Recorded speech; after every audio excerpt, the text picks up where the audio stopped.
During last year's campaign, Hillary Clinton made the tactical error of calling half of Donald Trump's supporters deplorable. She later apologized, somewhat half-heartedly, basically saying that she was sorry she had cast such a broad net, specifically regretting the half comment.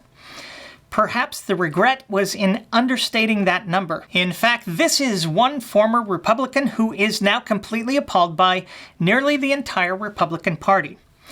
Here's the latest abomination thrust upon us by the Party of Lincoln. This guy, this fucking guy.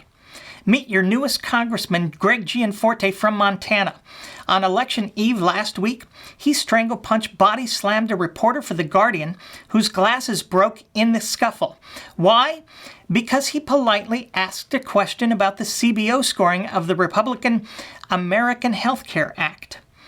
You can listen to the audio for yourself if you haven't heard it already. It's truly disgusting.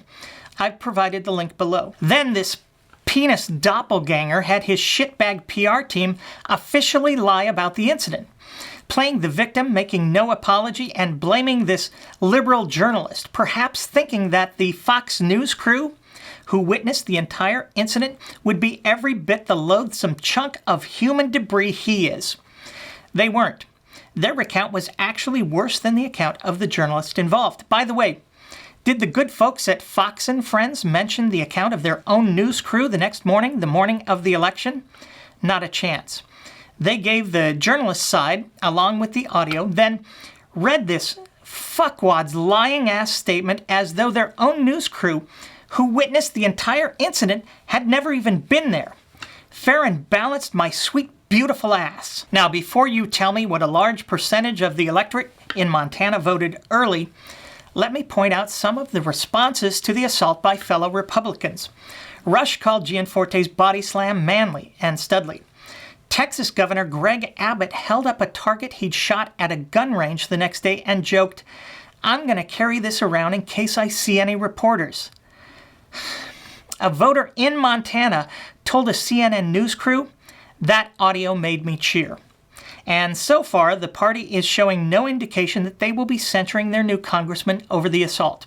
Apparently, if you're Republican, there is literally nothing you can do that would cause you to lose an election. Remember this deplorable? No, this is Michael Grimm.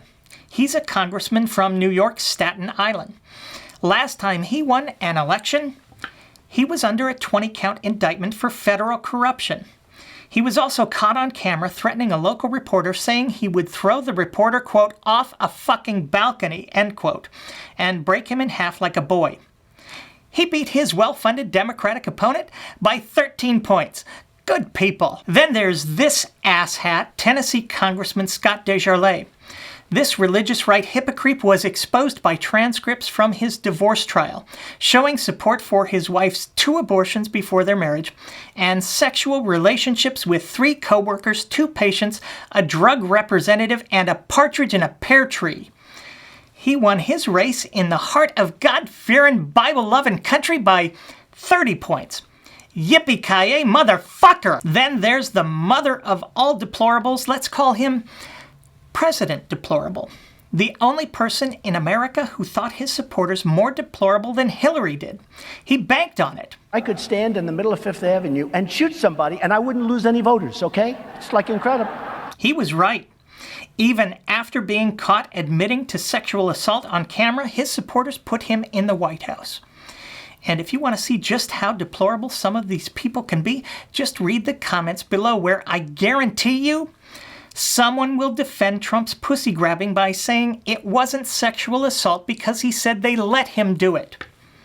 For those of you making such an argument, you just let me tell my entire audience what a ginormous sack of shit you are. Even now, after his healthcare plan threatens to throw 23 million people, many of whom are his supporters, off healthcare in order to give his fat cat friends a huge tax break, after he shows us daily how ill-prepared and uninformed he was for the job of president, after not having the stamina to hold a press conference during his first foreign trip, after saying that he thought the presidency would be easier, after admitting on camera that he was attempting to obstruct justice, After he opened the Oval Office and shared uncleared top-secret intel with the Russians, who should never have been in the Oval Office in the first place, his base is still behind him, defending him, cheering him on.